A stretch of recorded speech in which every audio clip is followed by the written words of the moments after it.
الحمدللہ نحمده ونستعینه ونستغفره ونؤمن به ونتوکل علیہ ونعوذ باللہ من شرور انفسنا ومن سیئات اعمالنا من يهده اللہ فلا مضل له ومن يضلل فلا هادی له ونشهد ان لا الہ الا اللہ وحده لا شریک له ونشهد ان سیدنا ومولانا محمدا عبده ورسوله ارسلہ بالحق بشیرا ونذیرا اما بعد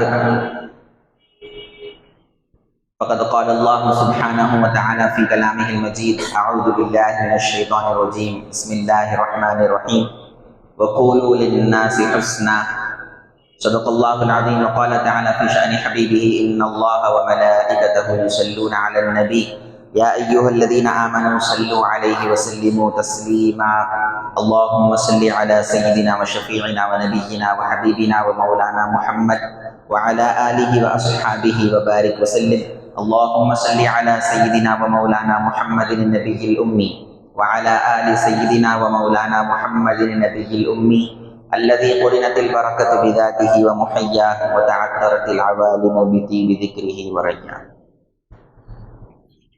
السلام علیکم ورحمۃ اللہ وبرکاتہ. حاضرین مکرم، بزرگوں اور دوستوں، اللہ تبارک و تعالیٰ کا فضل و کرم ہے، اس کا احسان عظیم ہے کہ اس نے ہم کو اور آپ کو حضور نبی اکرم صلی اللہ علیہ وسلم کی مبارک امت میں پیدا فرمایا.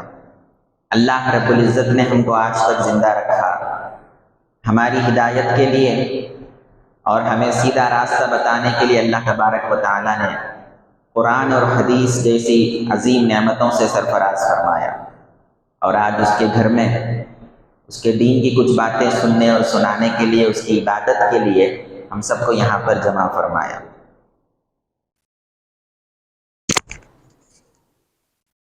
گزشتہ جمعۃ المبارکہ آپ حضرات کے سامنے اخلاق حسنہ کی فضیلت اور اہمیت کے بارے میں بات رکھی گئی تھی، اچھے اخلاق کے بارے میں. اور حضور صلی اللہ علیہ وسلم کی مبارک سیرت کی روشنی میں ہم نے دیکھا کہ حضور کے اخلاق کیسے تھے اور ہم کو کیسے اچھے اخلاق اپنانے چاہیے، اختیار کرنے چاہیے. اخلاق کا دائرہ بڑا وسیع ہے، اخلاق کا جو دائرہ ہے وہ بڑا وسیع ہے. بولنے میں بھی اخلاق ہے، سننے میں بھی اخلاق ہے، کسی کے ساتھ ڈیل کرنے میں بھی اخلاق ہے، کھانے میں بھی اخلاق کا مظاہرہ ہوتا ہے، پینے میں بھی اخلاق ہوتا ہے، سونے میں بھی اخلاق ہوتے ہیں. ہماری زندگی کا جو پورا صبح سے شام تک جو نظام ہے، ہماری ہر حرکت سے اخلاق حسنہ کا ظہور ہوتا ہے. اچھے اخلاق بھی ہیں، برے اخلاق بھی ہیں. کھانے میں بھی اچھے اخلاق بھی ہیں، برے اخلاق بھی ہیں. پینے میں اچھے اخلاق بھی ہیں، برے اخلاق بھی ہیں. اٹھنے بیٹھنے سونے جاگنے میں اچھے اخلاق بھی ہیں، برے اخلاق بھی ہیں. اخلاق ہمارے اپنے مزاج کو کہتے ہیں. ہمارا مزاج اچھا ہے تو اخلاق حسنہ، اچھے اخلاق. ہمارا مزاج اگر خراب ہے، مزاج کا مطلب یہ ہیلتھ کنڈیشن کی بات نہیں کر رہا ہوں کہ آپ کو بخار ہے، سر میں درد ہے تو آپ بولیں گے میرا مزاج خراب ہے. نہیں، وہ مزاج کی بات نہیں ہو رہی ہے. آپ کا اپنا بیہیویئر کیسا ہے، آپ کا اپنا کردار کیسا ہے، آپ کے بولنے کا انداز کیسا ہے، آپ کے چلنے پھرنے کا انداز کیسا ہے، لوگوں کے ساتھ معاملہ کرتے وقت آپ کا کیا رویہ ہوتا ہے، اس کو مزاج کہتے ہیں. تو یہ ہمارا پورا کا پورا ایک سسٹم ہے، یہ پورا اگر سدھر جائے تو اس کو اخلاق حسنہ کہتے ہیں. اخلاق حسنہ کے لیے اللہ والے بڑی محنت کرتے ہیں. اخلاق حسنہ کے لیے اچھے اخلاق اللہ کے بندوں میں پیدا کرنا اور برے اخلاق کو ان کے اندر سے نکالنا، اس کے لیے اللہ والے بڑی محنت کرتے ہیں. تو اچھے اخلاق میں سے بولنے کے آداب اور بولنے کا طریقہ، ادب کلام اس کو کہتے ہیں. یعنی کلام کرنے کا کیا آداب ہے، کلام کرنے کا، گفتگو کا کیا طریقہ ہونا چاہیے. گفتگو کے اندر، کلام کے اندر، بات کرنے کے اندر کیسے اخلاق ہونا چاہیے، یہ بھی ایک چیپٹر حسن اخلاق کے دائرے میں ہم کو ملتا ہے۔ تو آج اسی پر گفتگو کریں گے انشاءاللہ تبارک و تعالیٰ کہ اسلام ہم کو کیا سکھاتا ہے کہ ہم کو بولنا کیسے چاہیے۔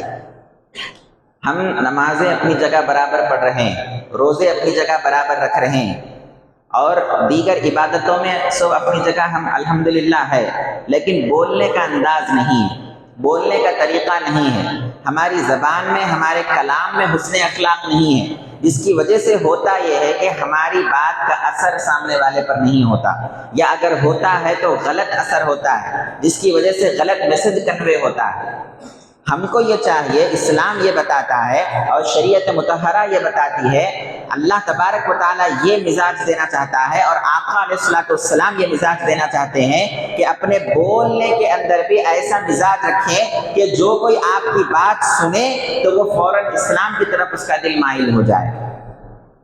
حضور صلی اللہ علیہ وآلہ وسلم کی باتیں سن سن کر لوگ مسلمان ہو جاتے تھے، صحابہ کی صرف بات سن کر لوگ مسلمان ہو جاتے تھے۔ کیوں؟ ایسا کیا تھا ان کی بات میں؟ کیا کوئی منتر وغیرہ پڑھتے تھے؟ نہیں، حسن اخلاق سے بات کرنا، اچھے اخلاق کا مظاہرہ کرتے ہوئے بات کرنا، اور نرمی سے بات کرنا، اچھے رویے سے بات کرنا، یہ سب سے بڑا منتر ہے، سب سے بڑی دعا ہے۔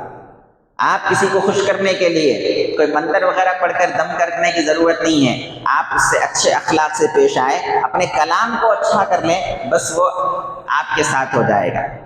صحابہ کرام کے احوال کو جب ہم دیکھتے ہیں، صرف صحابہ کرام کی باتیں سنتے تھے، اور باتیں سن کر سامنے والے یہ اندازہ کر لیتے تھے کہ یہ جس مذہب کے رکھنے والے ہیں یہ بڑا اعلیٰ مذہب ہے، صرف ان کی باتیں سن کر۔ سن سن کے صحابہ کی باتیں کفار مسلمان ہوتے تھے، سن سن کے صحابہ کی باتیں کفار مسلمان ہوتے تھے۔ یہ حال ہے ان کے غلاموں کا، سرکار کا عالم کیا ہو۔ اب آقا علیہ الصلوۃ والسلام کی گفتار کا، آقا کے بولنے کا، آقا کے کلام کا انداز کیا ہوتا ہوگا۔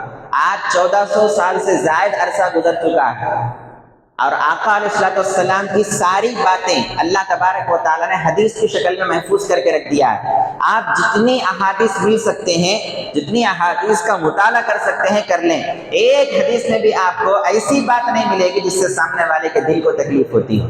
بھئی حدیث کیا ہے؟ آقا کی باتیں ہیں نا، آقا کی باتیں ہیں۔ آقا کیسے بات کرتے تھے، آقا کے بات کرنے کا انداز کیا ہوتا تھا، چھوٹوں سے کیسے بات کرتے تھے، بڑوں سے کیسے بات کرتے تھے، عورتوں سے کیسے بات کرتے تھے، بچوں سے کیسے بات کرتے تھے، یہ سب کچھ احادیث سے اندازہ لگ جاتا ہے۔ تو آپ احادیث پڑھ کر دیکھیں کہ آقا علیہ الصلوۃ والسلام کے بات کرنے کا کیسا انداز ہوتا تھا۔ کبھی بھی آپ کی زبان مبارک پر ایک لفظ بھی ایسا نہیں آیا جس سے آپ کے سننے والے کے دل کو ٹھیس پہنچتی ہو۔ اور ہم صبح سے شام تک ہمارا کیا معاملہ ہے؟ صبح سے لے کر شام تک ہماری زبان سے نہ جانے ایسے کتنے الفاظ نکل جاتے ہیں، ایسے کتنے جملے نکل جاتے ہیں جس سے ہمارے سننے والے کو دلی تکلیف ہوتی ہے۔ ہم اس کو معمولی بات سمجھتے ہیں، یہ کیا ہے بھائی، یہ کون سی بڑی بات ہے؟ میں ایک گالی دے دیا تو کیا برا کام کر لیا؟ کوئی شراب تھوڑی پیا، کوئی زنا تھوڑی کرا، کوئی چوری تھوڑی کرا، وہ میرا نوکر ہے، اس کو میں ارے تورے سے بول دیا تو کون سا بڑا غلط کام کر دیا۔ ہم اس کو غلط نہیں سمجھتے۔ شیطان کا بہکاوا یہی ہے۔ شیطان کیا کرتا ہے؟ بڑے بڑے گناہ ہم کو دکھاتا ہے، لیکن چھوٹے گناہ ہم کو نہیں دکھاتا۔ چوری دکھاتا، بھائی میں چوری نہیں کر رہا ہوں، ٹھیک ہے، میں بڑا اللہ والا، میں گناہ سے محفوظ ہو گیا، میں زنا نہیں کر رہا ہوں لہٰذا میں گناہوں سے محفوظ ہوں، میں قتل نہیں کر رہا ہوں، میں شراب نہیں پی رہا ہوں، میں شرک نہیں کر رہا ہوں، میں ماں باپ کی نافرمانی نہیں کر رہا ہوں۔ یہ بڑے بڑے گناہ بتا کر شیطان ہم کو چھوٹے گناہوں سے پردہ ڈال دیا ہے۔ چھوٹے گناہوں پر شیطان نظر کرنے نہیں دیتا۔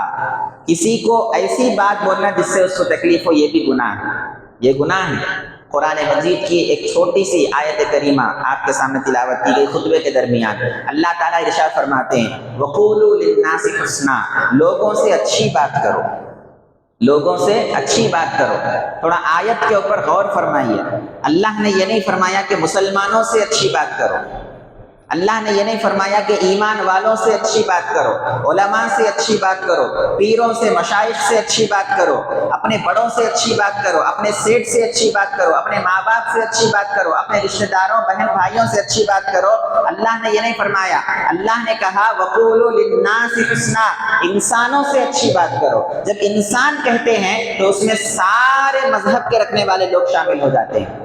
ہر عقیدے والا، ہر فرقے والا، ہر مذہب والا، ہر مسلک والا، ہر دین کا رکھنے والا، خواہ وہ مسلمان ہو کہ غیر مسلم ہو، سیدھے راستے پر ہو کہ گمراہ ہو، ہمارا رشتہ دار ہو کہ رشتہ دار نہ ہو، اپنا ہو یا پرایا ہو، دوست ہو کہ دشمن ہو، مرد ہو کہ عورت ہو، ہر انسان جو آدم علیہ السلام کی اولاد میں آیا ہے وہ تمام لوگوں کے ساتھ اچھی بات کرنے کا اور اچھی گفتگو کرنے کا اللہ تعالیٰ حکم دے رہا ہے۔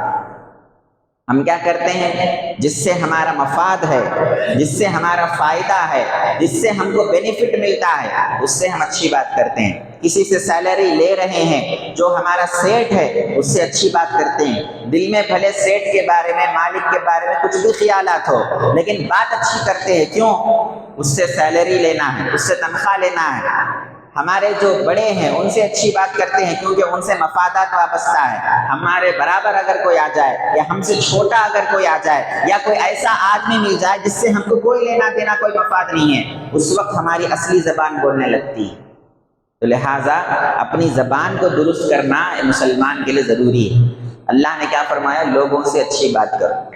لوگوں میں غیر مسلم بھی ہے، آپ سامنے جب ملیں گے تو غیر مسلم بھی اگر کیوں نہ ہو آپ اس سے اچھی بات کریں گے، آپ اس سے اچھی بات کریں گے، آپ اس سے بھائی چارے کی بات کریں گے، آپ اس سے ملنے جلنے کی بات کریں گے۔ ایسا نہیں کہ کوئی غیر مسلم اگر آپ کو نظر آ جائے، یہ صرف ہمارے ہندوستان میں رہنے کی وجہ سے نہیں بول رہا ہوں کہ یہاں غیر مسلموں کا غلبہ زیادہ ہے تو یہاں پر آپ کو مصلحت کے تحت اور حکمت کے تحت آپ کو ایسا بات کرنا چاہیے۔ نہیں، اگر آپ اسلامی ملک میں بھی اگر ہو اور آپ میجورٹی میں ہو غیر مسلم، اسلامی ملک کے اندر مائنورٹی میں بھی اگر کیوں نہ ہو، تب بھی آپ کو غیر مسلم سے اسی طرح سے بات کرنا چاہیے جیسا قرآن بتا رہا ہے۔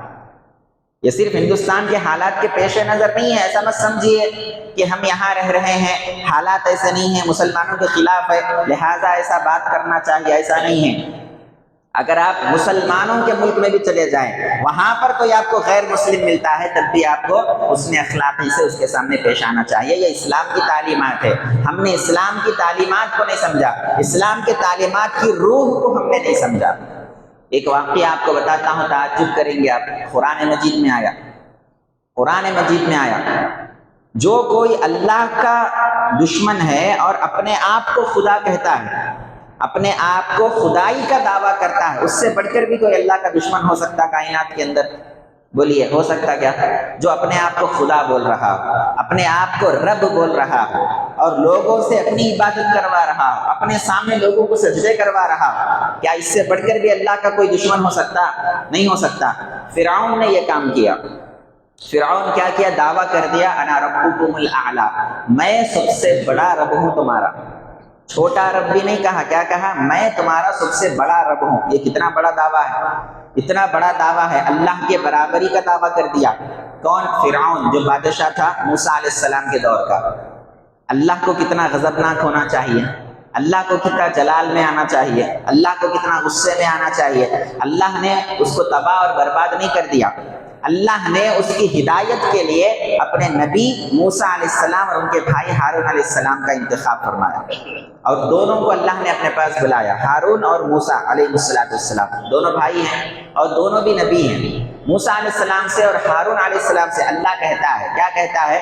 وَقُولَا لَهُ قَوْلًا لَيِّنًا لَعَلَّهُ يَتَذَكَّرُ أَوْ يَخْشَىٰ۔ یہ قرآن مجید کا حکم ہے اور قرآن مجید کے کلمات اور الفاظ ہے جس پر ہم نے ایمان لایا ہے اور جس کتاب کے سچے ہونے پر ہم گواہی دے رہے ہیں۔ ایسی کتاب کے اندر اللہ تعالیٰ موسیٰ علیہ السلام کو کیا فرمایا؟ اے موسیٰ، تم میرا پیغام لو اور لے کر فرعون کے پاس جاؤ، وہ خدائی کا دعویٰ کر دیا، میرا دشمن ہے، لیکن جانے کے بعد کیا کرنا؟ ہمارا مائنڈ سیٹ کیسا ہے، ہمارا ذہن کیسے کام کرتا ہے؟ ہم یہ سمجھتے ہیں اللہ اپنے دشمن کے پاس موسیٰ علیہ السلام کو بھیج رہا ہے تو بڑے ہتھیار دے کر بھیجا ہوگا، بڑے تیر اور تلوار دے کر بھیجا ہوگا، بڑے گرجدار انداز میں بات کرنے کے لیے حکم دے کر بھیجا ہوگا، بڑے لاؤ لشکر کے ساتھ بھیجا ہوگا، کیونکہ اتنے بڑے ظالم اور جابر بادشاہ کے سامنے اللہ تعالیٰ اپنے نبی کو بھیج رہا ہے۔ لیکن ایسا کچھ نہیں ہے، قرآن مجید میں یہ سب کچھ احکام نہیں آئے۔ قرآن میں اللہ تعالیٰ موسیٰ علیہ السلام کو اور ان کے بھائی ہارون علیہ السلام کو یہ حکم دے کر بھیجتا ہے وَقُولَا لَهُ قَوْلًا لَيِّنًا لَعَلَّهُ يَتَذَكَّرُ أَوْ يَخْشَىٰ، اے موسیٰ اور اے ہارون علیہ السلام، تم فرعون کے پاس میری دعوت لے کر جا رہے ہو، میرا پیغام لے کر جا رہے ہو، میری رسالت لے کر جا رہے ہو، میرے رب ہونے اور میرے خدائی کا پیغام لے کر تم فرعون کے پاس جا رہے ہو، تو یاد رکھو فرعون کے سامنے نرم انداز سے بات کرنا۔ کس کو کہہ رہے ہیں؟ اپنے پیغمبر کو، اپنے رسول کو۔ اور کس کے سامنے نرمی سے بات کرنے کا کہہ رہے ہیں؟ جو شخص خدائی کا دعویٰ کر بیٹھا ہے، اس سے بڑھ کر کائنات میں اللہ کا دشمن کوئی نہیں ہے، اس کے سامنے موسیٰ علیہ السلام کا حکم ہو رہا ہے کہ اے موسیٰ فرعون کے سامنے جاؤ تو نرم انداز سے بات کرتے ہوئے جاؤ۔ کیا فرعون سے ڈرتے تھے موسیٰ علیہ السلام؟ کیا فرعون کی بادشاہت سے ڈر کر نرم انداز سے بات کرنا تھا؟ یا فرعون کے لشکر سے ڈر کے نرم انداز سے بات کرنا تھا؟ نہیں نہیں، نہ فرعون کا ڈر تھا، نہ فرعون کے لشکر کا ڈر تھا، نہ فرعون کی طاقت کا ڈر تھا، نہ فرعون کی دولت کا ڈر تھا، بلکہ یہ اللہ نے موسیٰ علیہ السلام کو ایسا مزاج دیا کہ اے موسیٰ تم میرے دین کی تبلیغ کرنے والے ہیں، تم میرے دین کے پیغام کو لوگوں تک پہنچانے والے ہیں، تو تمہارا اپنا مزاج ایسا ہونا چاہیے کہ سامنے اگر فرعون بھی آ جائے تو تمہارا انداز، تمہارے بولنے کا انداز نرم ہونا چاہیے، خواہ وہ سامنے اللہ کا بڑا سے بڑا دشمن بھی کیوں نہ آ جائے۔ آج ہمارا بولنے کا انداز کیا ہوتا ہے؟ ذرا سا ہمارے عقیدے کی مخالفت کرنے والا کوئی ہمارے سامنے آ جائے تو ہم اس سے صحیح بات نہیں کر سکتے، ذرا سا غیر مسلم کوئی اگر ہمارے سامنے آ جائے تو ہم اس سے صحیح انداز سے بات نہیں کر سکتے، ذرا سا کوئی ہمارے سے کم مرتبے والا، کم رتبے والا آ گیا تو اس سے اچھی بات کرنا ہم اپنے وقار اور اپنے شان کے خلاف سمجھتے ہیں۔ مثلا آپ کسی دکان کے مالک ہیں، آپ تجارت کے مالک ہیں، آپ کے پاس کوئی ورکر ہے جو کام کرنے والا ہے، وہ اگر آپ کے ساتھ میں آ جائے تو آپ اس سے اچھا بات کرنا گوارا نہیں کرتے، آپ یہ سمجھتے ہیں کہ میں اس کو پیسے دے رہا ہوں، تنخواہ دے رہا ہوں، میں اس کا سیٹ ہوں، میں اس کا مالک ہوں، میرا حق بنتا ہے کہ اس کو ڈانٹ کے بات کروں، میرا حق بنتا ہے کہ اس کو جھڑک کر بات کروں، میرا حق بنتا ہے کہ اس کو بلاؤں تو گالی دے کر بلاؤں۔ اب وہ بیچارہ مجبور ہے، وہ آپ کی بات سنتا مرتا کیا نہیں کرتا، وہ آپ کی بات سننے پر مجبور ہے، وہ آپ کی گالیاں سننے پر مجبور ہے، وہ آپ کے ارے تورے سننے پر مجبور ہے، کیونکہ اس کے پیٹ کا مسئلہ ہے، اس کی روزی روٹی کا مسئلہ ہے۔ اگر وہ ایک مسئلہ نہ ہوتا تو وہ کبھی آپ کی زبان سے اپنے تعلق سے غلط بات سننا گوارا نہیں کرتا۔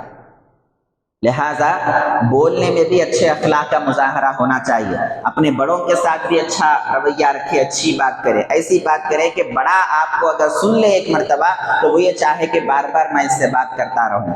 آپ کے برابر والوں سے بھی اچھی گفتگو رکھنی چاہیے، اور آپ سے کم مرتبے والے جو لوگ ہیں یا عمر میں کم ہیں یا چھوٹے بچوں سے بھی اگر بات کرنا ہے، یا آپ کے اپنے ورکر سے، اپنے نوکر، اپنے ملازمین سے اگر آپ کو بات کرنا ہے تو اپنے بات کرنے کا انداز ایسے رکھیں کہ سننے والا یہ کہے کہ بار بار ان کی صحبتوں میں بیٹھنا چاہیے کیونکہ یہ بڑی اچھی بات کرتے ہیں۔ آقا علیہ الصلوۃ والسلام کیسی بات فرماتے تھے، اور آقا نے احادیث کے ذریعے اپنی امت کو کیا مزاج دیا، زبان کی حفاظت کا اور کلام کا انداز جو آقا علیہ الصلوۃ والسلام نے بتایا۔ حضور ارشاد فرماتے ہیں من حسن اسلام المرء ترکہ ما لا یعنی۔ دیکھیے زبان ہماری ملک نہیں ہے، ہم نے زبان کو پیدا نہیں کر لیا، نہ ہم زبان کے مالک ہے۔ زبان کو کس نے پیدا کیا؟ زبان کو کس نے پیدا کیا؟ اللہ نے پیدا کیا۔ تو جو پیدا کرنے والا ہے وہی مالک بھی ہوتا ہے۔ زبان کا مالک کون ہے؟ ہمارے اللہ۔ ہماری اپنی ذاتی ملک ہوتی تو ہم جیسے چاہے یوز کر سکتے تھے، کسی کو بولنے کا حق نہیں تھا۔ مثلا میری اپنی گاڑی ہے، میں جیسے چاہے اس کو چلاؤں، چاہے میں اس کو گرا دوں، چاہے ایکسیڈنٹ کروا دوں، چاہے اس کو صحیح سلامت رکھوں، چاہے جیسے چاہے یوز کروں۔ آپ مجھے بول سکتے ہیں؟ نہیں بول سکتے۔ آپ کی اپنی گاڑی ہے، آپ جیسے چاہے اس کو چلا رہے ہیں، میں آپ کو کچھ بول سکتا ہوں؟ نہیں، کیونکہ وہ آپ کی ملک ہے، یہ میری ملک ہے۔ انسان کی اپنی ذاتی جاگیر اگر ہے، انسان کی اپنی ذاتی ملک اگر ہے تو کسی اور کو بولنے کا حق نہیں ہے کہ ایسے یوز کرو، ایسے یوز مت کرو۔ وہ بول سکتا ہے میری اپنی ملک ہے، میں مالک ہوں، جیسے چاہے یوز کر سکتا ہوں۔ تم کون ہوتے بولنے والے؟ ہوتا ہے یا نہیں ہوتا ہے؟ اسی طرح اگر زبان ہماری ذاتی ملک ہے، یا تو یہ دعویٰ کر دو کہ زبان کو ہم نے پیدا کر لیا ہے، زبان ہماری ذاتی ملک ہے، یہ دعویٰ کر لیجئے۔ اگر زبان کو آپ نے پیدا کر لیا ہے اور زبان آپ کی اپنی ذاتی ملک ہے اور آپ زبان کے مالک ہے تو پھر جیسے چاہے بولتے پھر کوئی روکنے والا نہیں۔ اللہ کو حق نہیں ہے، اختیار نہیں ہے کہ آپ کو ٹوکے اور آپ کو بولے کہ ایسے مت بولو ایسے مت بولو، کیونکہ آپ نے پیدا کر لیا نا زبان کو، آپ زبان کے مالک ہے۔ یا پھر یوں کہہ دے کہ نہیں ہم نے زبان کو پیدا نہیں کیا، ہم زبان کے مالک نہیں ہیں، زبان کا مالک اللہ ہے۔ تو پھر جب زبان کا مالک اللہ ہے تو مالک جیسے استعمال کرنے کا حکم دیتا ہے ویسے زبان کو استعمال کرے۔ ایسے ہی ہوتا ہے نا، میں آپ کے پاس کوئی چیز امانتاً رکھواؤں گا، آپ مالک نہیں ہیں، مالک میں ہوں، میں امانت کے طور پر آپ کے پاس میری گاڑی دیا ہوں، تو آپ گاڑی کو کیسے استعمال کریں گے؟ میرے مرضی کے مطابق استعمال کریں گے، میرے منشا کے مطابق استعمال کریں گے۔ میں ناراض ہو جاؤں ایسا کوئی کام آپ گاڑی کے ساتھ نہیں کریں گے۔ اسی طرح آپ اپنی گاڑی اگر میرے پاس امانت کے طور پر رکھوائیں گے یا استعمال کے لیے دیں گے تو میں آپ کی مرضی کا خیال رکھتے ہوئے آپ کی شے کو، آپ کی چیز کو استعمال کروں گا۔ ایسے ہے یا نہیں ہے؟ اسی طرح جب اللہ تعالیٰ ہم کو زبان دیا ہے تو زبان کے ہم مالک نہیں ہیں، زبان کا مالک اللہ ہے۔ جب مالک اللہ ہے تو زبان کا استعمال مالک کی مرضی اور منشا کے مطابق ہونا چاہیے، اپنی مرضی سے نہیں ہونا چاہیے۔ اسی لیے کہنے والے کہتے ہیں کہ جب آپ بولتے ہیں تو 1000 مرتبہ اپنی بات کو جانچ کر پرکھ کر بولا کرے۔ ایک بات جو زبان سے نکل جاتی ہے وہ واپس پھر زبان میں داخل نہیں ہو سکتی۔ اور اللہ والوں نے کہا جب تک بات آپ کے منہ میں ہے آپ اس بات کے مالک ہے، یعنی آپ جو چاہے بول سکتے، آپ کا اختیار ہے، آپ اپنی مرضی سے اچھا بھی بول سکتے، برا بھی بول سکتے، کچھ بھی بول سکتے، جب تک بات آپ کے منہ کے اندر ہے۔ جب آپ کے منہ کے باہر بات نکل جاتی ہے تو اب آپ اس کے مالک نہیں رہے بلکہ آپ اس کے محتاج ہو جاتے ہیں۔ اپنی بات کو منوانے کے لیے آپ جو چاہے وہ کرنا پڑتا ہے۔ بات ایک بار زبان سے نکل گئی تو پھر اب آپ اس کے مالک نہیں رہتے، اب وہ بات جیسا چاہتی ہے آپ کو ویسا کرنا پڑتا ہے۔ لہٰذا سوچ سمجھ کر بات کرنا چاہیے۔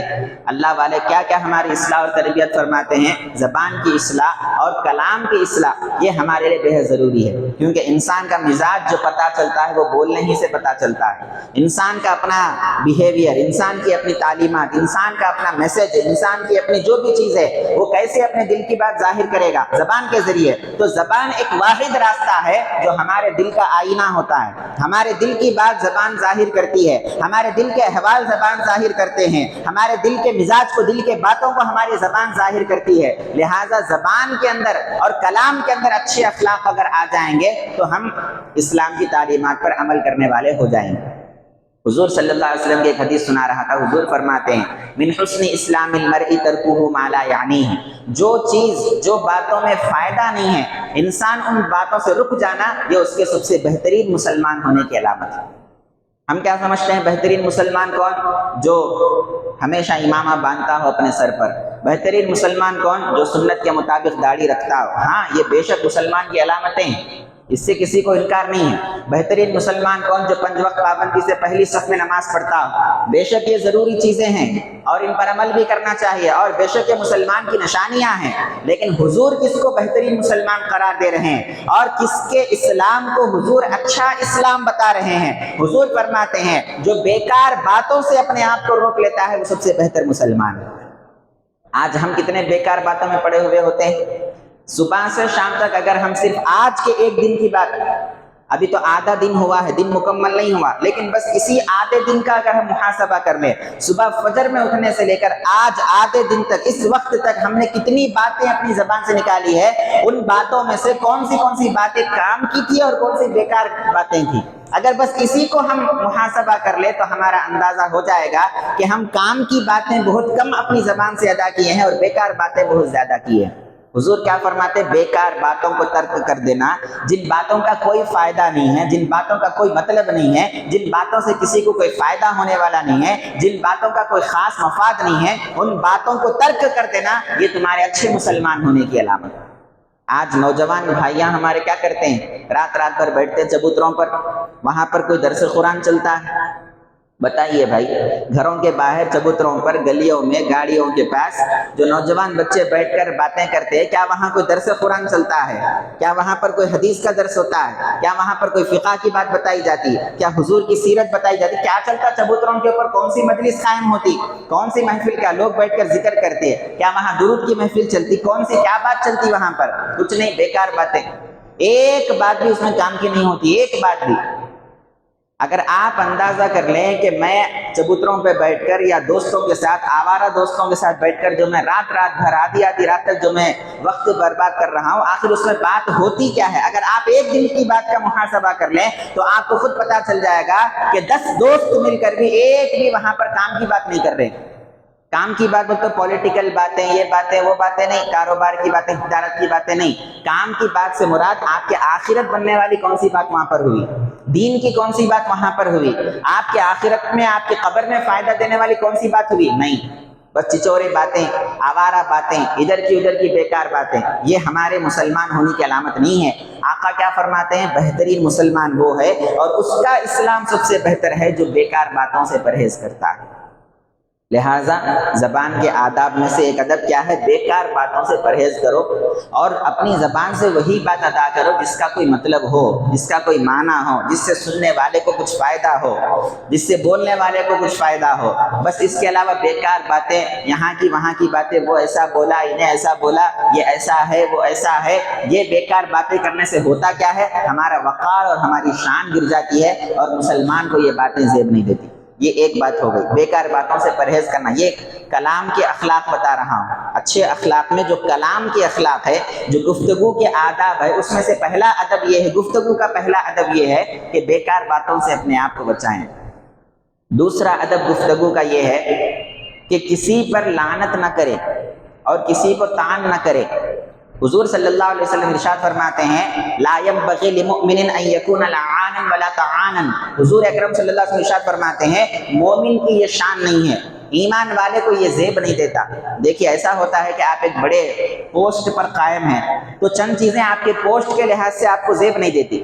مثلا ایک کروڑ پتی آدمی چھوٹے سے چائے کے ہوٹل میں بیٹھ کر کھڑے ہو کر چائے پیے، کیا اس کو زیب دیتا؟ وہ تو بڑے بڑے ہوٹلوں میں بیٹھ کر چائے پینے والا، چھوٹے سے آدمی کے ساتھ بیٹھ کر چائے پینا اس کو زیب دیتا۔ حالانکہ غلط نہیں ہے لیکن زیب نہیں دیتا کیونکہ اس کا مقام و مرتبہ وہ نہیں ہے۔ اگر کوئی امامہ، شملہ، پگڑی بن لے کر، شایا پہن کر، جبہ وغیرہ پہن کر ہوٹل میں اگر بیٹھے، ہاں ہوٹل میں بیٹھ کر کھانا غلط نہیں ہے، لیکن اگر کوئی اس لباس کے ساتھ جا کر وہاں بیٹھ کر کھانا کھائے تو کیا بولے مولانا آپ کو یہ زیب نہیں دیتا، آپ کو یہ چیز سوٹ نہیں کرتی۔ تو حضور یہی فرمانا چاہتے ہیں ایمان والے کو یہ چیز سوٹ نہیں کرتی، ایمان والے کو یہ چیز زیب نہیں دیتی۔ کیا ہے کہ وہ ایمان والا دوسرے پر لعنت کرے اور دوسرے پر طعنہ زنی کرے۔ لعنت کس کو کہتے ہیں؟ مثلا ہم کسی دشمن کے بارے میں بول دیں اللہ تعالیٰ اس کو برباد کر دے، اللہ اس کے ہاتھ توڑ دے، اللہ اس کے پیر توڑ دے، اللہ اس کو اس کے انجام تک پہنچا دے۔ یہ جو ہم بولتے ہیں نا بد دعا دینا جس کو کہتے ہیں، اس کو لعنت کرنا کہتے ہیں۔ یہ کسی بھی مسلمان کے لیے جائز نہیں ہے کہ کسی اور انسان کے لیے لعنت کرے، خواہ وہ مسلم ہو کہ غیر مسلم ہو، خواہ وہ آپ کے مسلک کا ہو یا آپ کے مسلک کے خلاف ہو، آپ کے عقیدے سے موافقت رکھتا ہو یا آپ کے عقیدے سے مخالفت رکھتا ہو۔ ایک مسلمان کو یہ زیب نہیں دیتا کہ وہ کسی اور کے لیے لعنت کرے۔ وہ جو کرے گا اللہ اس کا بدلہ اس کو دے لے گا۔ ہم کو بولنے کا اختیار نہیں ہے اور یہ ہمارے لیے ہرگز زیب نہیں۔ اب صبح سے شام تک ہمارے اندر یہ بیماری ہے یا نہیں، ہم خود اپنا محاسبہ کر سکتے ہیں۔ اور عورتوں کے اندر تو بکثرت یہ بیماری پائی جاتی ہے۔ بیٹھے صبح سے شام تک 2 عورتیں ملے کہ تیسری عورت کے بارے میں برائی شروع ہو جاتی، اس کے وہ برباد ہو جائے، وہ تباہ ہو جائے، اس کا کاروبار نہ چلے، اس کی تجارت ختم ہو جائے، اس کی دکان برباد ہو جائے، وہ میرے ساتھ ایسا کیا، اس کے ساتھ یہ ہو جائے، اس نے میرے ساتھ ایسے کیا، اللہ اس کے ساتھ ایسے کر دے۔ اللہ آپ کے حکم کا پابند ہے جو آپ بول دیں گے اور اللہ کر دے گا؟ اللہ ہمارے حکم کا پابند نہیں ہے نا کہ ہم بول دیں گے اللہ کو کہ اللہ اس کو برباد کر دے تو اللہ اس کو برباد کر دے۔ ہمارے حکم کا اللہ پابند نہیں ہے اور یہ بات زبان سے ادا کرنے کے اللہ تبارک و تعالیٰ اور اللہ کے رسول ہم کو اجازت نہیں دیتے۔ لہٰذا ہمارا مزاج کیسے ہونا چاہیے؟ سامنے بھی اور غائبانہ میں بھی، کسی کے سامنے بھی اور کسی کے پیٹھ پیچھے بھی ہماری زبان سے کسی کے تعلق سے لعنت نہیں نکلنا چاہیے، بد دعا نہیں نکلنا چاہیے۔ یہ زبان کے آداب میں سے ایک ادب ہے۔ اگر ہم 1000 عبادتیں کر لیں، 1000 نمازیں پڑھ لیں، کچھ بھی کر لیں، لیکن اگر ہم کسی کو لعنت کرنے والے ہیں، کسی پر ہمیشہ بد دعا کرنے والے، کسی پر طعنہ دینے والے، طعنہ مثلا کوئی گنہگار ہے، آپ کو معلوم ہے کہ یہ شخص فلاں گناہ کیا ہے، اب اس کو چڑھانے کے واسطے، اس کو ستانے کے واسطے اس کو جو ہے اس کے سامنے طعنہ دیا جا رہا ہے، اس کے سامنے اس کا نام نہیں لے رہے لیکن ایسا بول رہے کہ چھیٹے مارنا بولتے حیدرآباد میں، بس اس کو چھیٹے مارے جا رہے، اس کے سامنے ایسی بات بول رہے کہ وہ سمجھ جانا کہ میرے کو ہی بول رہے، لیکن نام نہیں لے رہے، آپ نام نہیں لے رہے، لیکن آپ کو معلوم ہے کہ میں اسی کو بول رہا ہوں اور اس کو بھی معلوم ہے کہ یہ مجھے ہی بول رہا ہے۔ اس کو طعنہ دینا کہتے ہیں۔ حضور فرماتے ہیں ایمان والا کبھی طعنہ نہیں دے سکتا۔ تو اب آپ اندازہ کر لیں کہ ہم ایمان والے ہیں یا نہیں۔ صبح سے شام تک کتنے لوگوں کو طعنے دیتے؟ کتنے لوگوں کو صبح سے شام تک ایسی بات ہوتی ہے جس سے اس کے دل کو تکلیف ہوتی ہے. اللہ والے کہتے ہیں اگر خانہ کعبہ بھی منہدم ہو جائے تو دوبارہ تعمیر کرنا ممکن ہے، لیکن کسی کا دل منہدم ہو جائے تو اس کی تعمیر نہیں کی جا سکتی، اس کی تعمیر نہیں کی جا سکتی. مولانا روم رحمۃ اللہ علیہ بڑے اللہ والے کیا فرماتے ہیں؟ دل بدستاور کے حج اکبرست، از ہزاراں کعبہ یک دل بہترست، کعبہ بنیاد خلیل آزرست، دل گزرگاہ جلیل اکبرست. حضرت مولانا جلال الدین رومی رحمۃ اللہ علیہ فرماتے ہیں ارے کعبہ تو کعبہ ہے جہاں سارے لوگ جا کر طواف کرتے ہیں، لیکن ایک مسلمان کا دل جو ہوتا ہے 1000 کعبے سے بھی مسلمان کا دل افضل ہوتا ہے.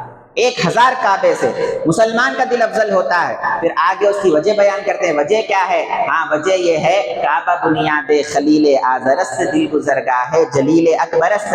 ارے کعبہ بنانے والا تو ابراہیم خلیل اللہ ہے، لیکن دل بنانے والا ابراہیم خلیل اللہ کا پروردگار ہے. کعبہ تو ابراہیم علیہ السلام کے ہاتھوں سے بنا ہے، دل تو ابراہیم کے پروردگار کے ہاتھوں سے بنا ہے. ارے کعبہ ابراہیم کے رہنے کی جگہ ہے اور دل تو ابراہیم کے پروردگار کے رہنے کی جگہ ہے. تو اگر آپ کی زبان سے کسی کو دل کو تکلیف ہوتی ہے تو آپ اس کے دل کو محض تکلیف نہیں دیے، آپ پروردگار کے رہنے کی جگہ کو تکلیف دیے ہے جہاں اس کا مولا رہتا اور بستا ہے. مسلمان کے دل میں اللہ کی محبت رہتی ہے، مسلمان کے دل میں اللہ کے جلوے رہتے ہیں، مسلمان کے دل میں اللہ رہتا بستا ہے. اگر آپ مسلمان کے دل کو تکلیف دیں گے تو آپ اللہ کے گھر کو تکلیف دے رہے ہیں. اللہ کے گھر کا ادب کرتے یا نہیں کرتے؟ مسجد کے اندر گندگی کرتے، مسجد کے اندر ناپاکی کی حالت میں نہیں آ سکتے کیونکہ اللہ کا گھر ہے. مسجد کے اندر آپ جو ہے شراب پی کر نہیں آ سکتے کیونکہ اللہ کا گھر ہے. مسجد کے اندر آپ بے وضو آنا پسند نہیں کرتے کیونکہ اللہ کا گھر ہے، آداب کے خلاف ہے. مسجد کے اندر جھوٹ نہیں بولتے، مسجد کے اندر چوری نہیں کرتے، مسجد کی دیوار کو تکلیف نہیں دیتے، مسجد کے کسی شے کو تکلیف نہیں دیتے. مسجد کا ادب کیوں ہے؟ کیونکہ یہ اللہ کا گھر ہے. ارے مٹی پتھر کے گھر کا اتنا ادب ہے تو جو دل اللہ تبارک و تعالیٰ اپنے رہنے کے لیے منتخب کیا ہے وہ بھی تو اللہ کا گھر ہے. پھر اگر آپ اپنی زبان سے، اپنے کلام سے، اپنی گفتگو سے اگر کسی کے دل کو ٹھیس پہنچا رہے ہیں تو یہ 1000 مسجدوں کو ٹھیس پہنچانے سے بھی زیادہ خطرناک گناہ ہوتا ہے. ہم سمجھتے نہیں اس بات کو. دل میں جو آیا کسی کے تعلق سے بول دیے، دل میں جو آیا کسی کو تانا دے دیے، کسی کو لعنت کر دیے، کسی کو ارے ترے بول دیے، کسی کو گالی دے دیے اور ہم اس کو بڑا معمولی عمل سمجھتے ہیں، حالانکہ اللہ کے پاس سے سب سے بڑا خطرناک گناہ.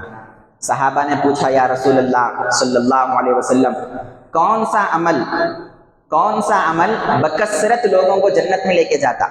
یعنی ایسا کون سا عمل ہے کہ زیادہ تر لوگ اس عمل کی وجہ سے جنت میں چلے جاتے؟ تو حضور کیا فرماتے ہیں؟ تقوی اللہ، اللہ سے ڈرنا. اللہ سے ڈرنا یہ ایک ایسا عمل ہے جو زیادہ تر لوگوں کو جنت کی طرف لے کر جاتا. جو بندہ اللہ سے ڈرتا ہے، اللہ کے احکام کی پابندی کرتا ہے، وہ جنت کی طرف جاتا ہے. اللہ کرے کہ اللہ ہم سب کو تقوی والا بنائے اور جنت میں اللہ تعالی ہم سب کو داخل کرے. پھر صحابہ نے پوچھا یا رسول اللہ صلی اللہ علیہ وسلم کون سا عمل ہے جو بکثرت جہنم کی طرف لے کر جاتا ہے؟ یہ قابل غور بات ہے، یہ قابل غور بات ہے. حضور سے پوچھا صحابہ کرام نے کون سا عمل ہے جس کو کرنے کے بعد زیادہ تر لوگ جہنم کی طرف چلے جاتے ہیں؟ ہمارے ذہن میں کیا آتا ہے؟ شرک کرنا یہ جہنم میں لے کے جانے والا عمل ہے. بے شک لے کے جانے والا عمل، اس میں کوئی شک نہیں. چوری کرنا، قتل کرنا، زنا کرنا، یہ بڑے بڑے گناہ. میں ابھی بولا نا آپ کو کہ شیطان بڑے گناہوں کی طرف توجہ دلا کر چھوٹے گناہوں سے صرف نظر کرا دیتا، حالانکہ چھوٹے گناہوں میں ہی بندہ پڑھ کر اللہ سے غافل ہو جاتا ہے. اور چھوٹے چھوٹے گناہ ایک دن بڑا بن جاتے ہیں، قطرہ قطرہ سمندر بن جاتا ہے. چھوٹے گناہ کو کبھی چھوٹا نہیں سمجھنا چاہیے کہ یہ چھوٹے گناہ جمع ہوتے ہوتے ہوتے ہوتے بڑا گناہ بن جاتے ہیں. تو حضور سے جب پوچھا گیا کہ کون سا عمل ہے جو زیادہ تر جہنم کی طرف لے جانے والا عمل ہے، تو حضور نے کیا ارشاد فرمایا آپ جانتے؟ 2 چیزوں کا نام لیا حضور نے. حضور فرماتے ہیں ایک زبان اور دوسری تمہاری شرمگاہ. یہ 2 چیزیں تم کو جہنم کی طرف لے کر جانے والے ہیں. زبان کی حفاظت اگر صحیح نہیں کریں گے تو یہ زبان تم کو جہنم میں لے کر جائے گی. زبان سے کیا ہوتا ہے؟ کیا زبان سے چوری ہوتی ہے؟ کیا زبان سے قتل ہوتا ہے؟ کیا زبان سے زنا ہوتا ہے؟ کیا زبان سے کسی کو کیا ہوتا ہے؟ زبان سے کسی کو تکلیف دینے والی بات ہوتی ہے، زبان سے کسی کی غیبت ہوتی ہے، زبان سے جھوٹ بولا جاتا ہے، یہی باتیں زبان سے ہوتی ہے نا. تو حضور کیا فرماتے ہیں؟ تمہاری زبان تم کو بکثرت جہنم میں لے کر جائے گی، اس لیے اپنے زبان کی حفاظت کرو. ایک بار صحابی نے کہا یا رسول اللہ مجھے کچھ نصیحت فرمائیے. تو حضور کیا فرماتے ہیں؟ امسک علیک لسانک، اپنے زبان کی حفاظت کرو. بس ایک ہی نصیحت، اپنے زبان کی حفاظت کرو. پھر دوسری مقام پر حضور صلی اللہ علیہ وسلم کیا فرماتے ہیں؟ تم مجھے 2 چیزوں کی ضمانت دو، میں تجھے جنت کی ضمانت دیتا ہوں. تم دو چیزوں کی گارنٹی دو، میں تمہیں جنت کی گارنٹی دیتا ہوں۔ جنت کی نعمتیں اللہ نے حضور کے ہاتھوں میں دے دی ہے۔ حضور صلی اللہ علیہ وسلم ہمارے لیے جنت کے تقسیم فرمانے والے، جنت کے مالک نہیں ہیں، یاد رکھیے۔ لوگوں کو مغالطہ ہوتا ہے اہل سنت والجماعت سے، جب ہم ایسے عقائد بیان کرتے ہیں تو لوگ یہ سمجھتے ہیں یہ حضور کو مالک بتا رہے ہیں، حضور کو نفع کا مالک بتا رہے ہیں یا حضور کو نقصان کا مالک بتا رہے ہیں۔ نہیں، ہمارا ہرگز عقیدہ یہ نہیں ہے کہ حضور ہمارے نفع اور نقصان کے یا جنت کے مالک ہے، نہیں، مالک تو اللہ ہے۔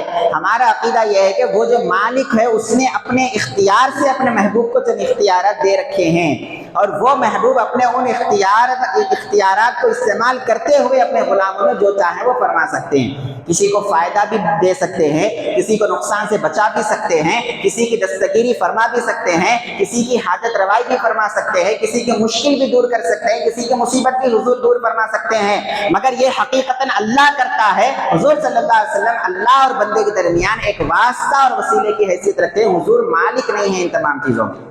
سمجھ میں آگے نا بات؟ قرآن مجید میں کئی آیتیں ہم کو ملتی ہے، حضور فرماتے ہیں کہ میں تمہارے نفع کا تمہارے نقصان کا مالک نہیں ہوں۔ تو ایسی آیتوں سے ہم دھوکے میں نہیں آنا کہ حضور کو ہم مالک بول رہے، ایسا نہیں ہے، نہ ہم حضور کو مالک بول رہے ہیں، نہ وہ آیتیں ہمارے عقیدے کی خلاف ورزی میں آئی ہیں، بلکہ ہمارا عقیدہ عین اس آیت کے مطابق ہے جو آیت پیش کی جا رہی ہے کہ حضور ہمارے نفع نقصان کے مالک نہیں۔ بے شک ہم نے کبھی آپ کو مالک نہیں کہا، ہم یہ کہتے ہیں نفع نقصان کا مالک اللہ ہے، لیکن اس نے اپنے محبوب کو اختیار دے رکھا ہے۔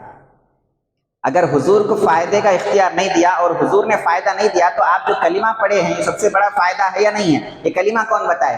حضور بتائے نا، تو حضور سے فائدہ ہوا نہیں ہوا؟ حضور اگر نہیں آتے تو بت پرستی میں رہتے تھے، مشرک رہتے تھے، کافر رہتے تھے، جہنم میں جاتے تھے۔ حضور آئے، کلمہ بتایا، اسلام کا پیغام پہنچایا، ایمان بتایا، توحید بتایا، آپ کو جہنم سے بچایا حضور نے۔ بچایا تو اللہ نے حقیقتاً، لیکن حضور واسطہ بنے کہ نہیں بنے؟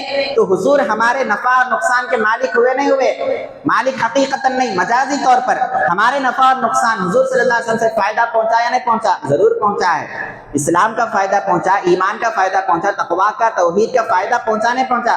آج ہم نماز پڑھ رہے ہیں، سرکار دو عالم کی نالین پاک کا تصدق ہے جو آج اب مسلمان ہے یا نہیں ہے؟ فائدہ پہنچا نہیں پہنچا؟ پھر قرآن میں جو آیا کہ میں تم کو فائدہ نہیں دے سکتا، تم کو نقصان نہیں دے سکتا، تو فائدہ نہیں دے سکتا تو پھر کلمہ کون دی ہے؟ فائدہ نہیں دے سکتے تو نماز کون دی ہے؟ یہ فائدہ نہیں ہے۔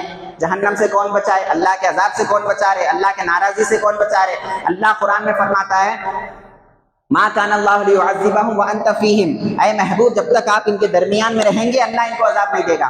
تو حضور کا ہمارے درمیان میں رہنا اللہ کے عذاب کو روک کے رکھا، تو حضور سے فائدہ ہوا نہیں ہوا؟ ہوا نا فائدہ۔ پھر حضور فائدہ نہیں دے سکتے کا کیا مطلب ہے؟